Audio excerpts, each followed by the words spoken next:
I offered my stepson David to taste it. He was surprised. The whole moment is still clear in my memory because it wasn't just about food, it was about family, trust, and building something new together. My name is Caroline, and when I married Thomas 2 years ago, I didn't realize how much of a journey it would be to truly bond with his teenage son, David.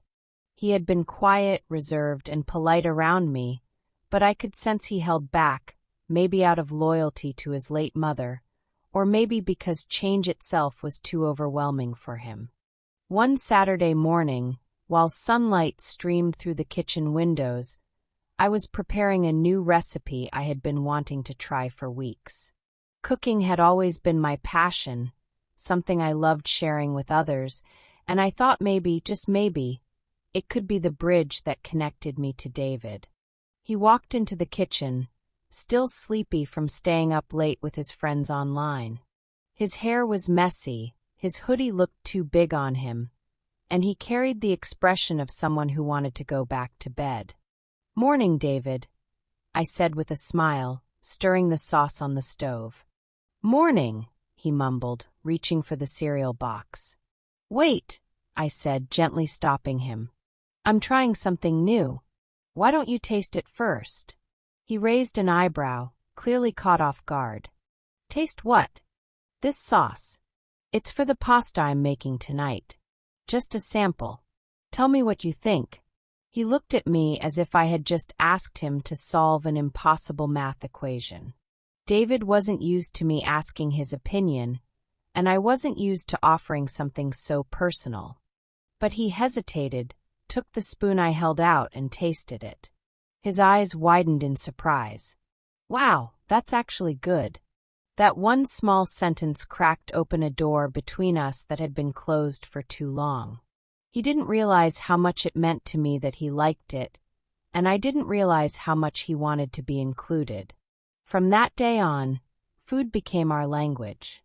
Every week, I tried a new recipe and invited David to taste test it. At first, he was reluctant, always cautious about giving feedback. But slowly, he began to open up. Sometimes he laughed and said, "Too salty," or "Needs more cheese." Other times he would say, "That's amazing. You should make it again." I took his advice seriously, and he began to see that his voice mattered in the house. Our bond deepened with every meal. One weekend, I suggested we cook together instead of me doing it all. He looked uncertain, but he agreed.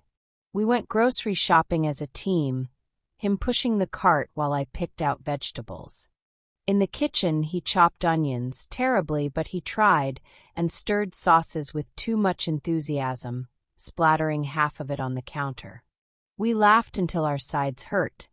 It was messy, imperfect, but it felt like family. Thomas noticed the change too. He walked into the kitchen one evening to see David and me covered in flour, rolling out dough for homemade pizza. Instead of the quiet, awkward dinners we used to have, the table was now filled with laughter, stories, and new flavors. But the journey wasn't always easy. There were still moments when David retreated into his shell, missing his mom or feeling distant from me. One evening, I found him sitting on the porch staring into the night. I brought out 2 mugs of hot chocolate and sat beside him.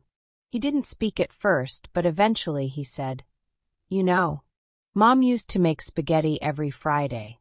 It was her thing. I guess I didn't want anyone else to replace that." My heart ached for him. "I'm not here to replace your mom, David. No one could ever do that. I just want to be someone who cares about you, someone who can share new memories with you." He nodded, eyes glistening, and whispered, "I think she'd like that you care." From then on, our cooking nights weren't just about food. They were about healing, connection, and honoring the past while building something new. Months passed, and David became more confident in the kitchen. He even started inviting his friends over, proudly serving them dishes he had helped make. One night, he made a simple macaroni and cheese recipe all by himself, and though it wasn't perfect, the pride on his face was priceless. When his school announced a cooking competition fundraiser, David surprised me by signing up. He asked me to help him practice, and together we spent weeks fine-tuning his recipe. The night of the competition, I sat in the audience, nerves fluttering in my chest, as David presented his dish to the judges. When they announced that he won second place, I jumped up and cheered louder than anyone. Afterward, David hugged me tightly and whispered, "Thanks for making me taste that sauce, Caroline. It changed everything." I realized then how powerful small moments could be. What started as a simple spoonful of sauce had become the thread that stitched our family together. Thomas often said, "You two are like a team now," and he was right.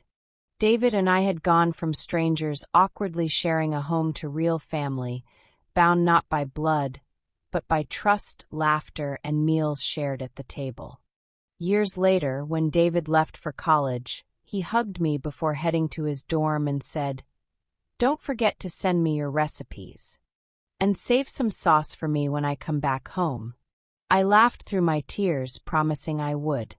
Because that sauce, the first taste he ever had, wasn't just food. It was the beginning of a bond that nothing could ever break.